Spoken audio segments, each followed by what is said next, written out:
अस्सलाम वालेकुम दोस्तों, खुश आमदीद हमारी आज की वीडियो में। आज हम बात करने जा रहे हैं हिट के ड्रामा माई डीमन के बारे में। ड्रामा की शुरुआत होती है डीमन से, जो निहायत खूबसूरत, दिलकश और ताकतवर शैतानी हस्ती है।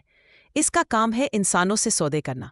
लोग अपनी बड़ी ख्वाहिश या ख्वाब पूरा करने के बदले अपनी रूह उसके हवाले करते हैं। डीमन के लिए ये सिर्फ एक कारोबार है, न जज्बात न हमदर्दी, बस डील, ख्वाहिश और मुकर्ररा वक्त पर रूह की वसूली। दूसरी तरफ है डूडू ही, एक मजबूत, ज़हीन और खुद मुख्तार लड़की।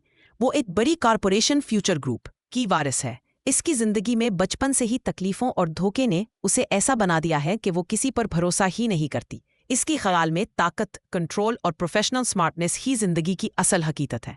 एपिसोड के आगाज में हम देखते हैं कि डीमन एक इंसान की ख्वाहिश पूरी करने के बाद इसकी रूह लेने पहुंचता है। हमें अंदाजा होता है कि वो सदियों से ये काम कर रहा है और इंसानों के दुख, दर्द या जज्बात उसके लिए बेमायनी है। इसका एक असूल है, डील कभी गलत नहीं होती। दूसरी तरफ दूही अपनी कंपनी और खानदान की सियासत, लालच और साजिशों में घिरी हुई है। इसके इर्द गिर्द के लोग इसकी दौलत और पावर से फायदा उठाना चाहते हैं। इसकी जिंदगी में वाहिद शख्स जिस पर वो भरोसा करती है वो उसकी सरपरस्त नौसो की है, जिन्होंने उसे बचपन में संभाला था। लेकिन पहले ही एपिसोड में साफ महसूस होता है कि कोई ना कोई दूही को नुकसान पहुंचाना चाहता है। एक रात पार्टी से वापसी पर दूही को लगता है कि कोई उसका पीछा कर रहा है। माहौल में खौफ और सस्पेंस बढ़ जाता है। आहिस्ता आहिस्ता वाज़े होता है कि वाकई कोई उसे मारने की कोशिश कर रहा है। दूही बुरी तरह फंस जाती है और उसकी जान खतरे में पड़ जाती है।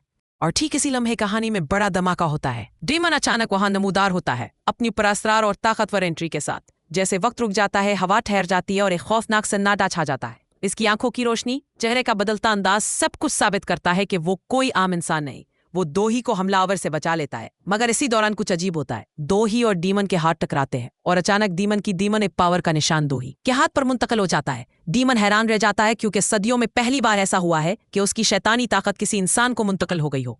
इस हादसे के बाद डीमन अपनी ताकत से महरूम हो जाता है। इसकी अमृत, कुव्वत और शैतानी सलाहियतें सब खत्म हो चुकी हैं, और ये सब किसी न किसी तरह दोही के हाथ से जुड़ा हुआ है।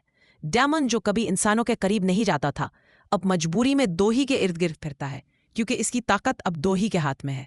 दोही को शुरू में लगता है कि वो कोई पागल इंसान है जो इसके पीछे लग गया है, मगर वक्त के साथ उसे महसूस होता है कि कहानी आम नहीं। एपिसोड के आखिर में दोनों एक दूसरे पर इल्जामात लगाते, उलझते और तंज करते नजर आते हैं। डीमन अपनी खोई हुई ताकत वापस चाहता है, और दोही समझ नहीं पाती कि उसकी पुरसुकून जिंदगी में ये परअसरार आफत कैसे आ गई। क्लाइमैक्स में डीमन दोही का हाथ पकड़ता है और उसके हाथ पर मौजूद निशान डीमन की ताकत को दोबारा जगमगाने लगता है, जैसे दोनों की किस्मत एक दूसरे के साथ बंध चुकी हो।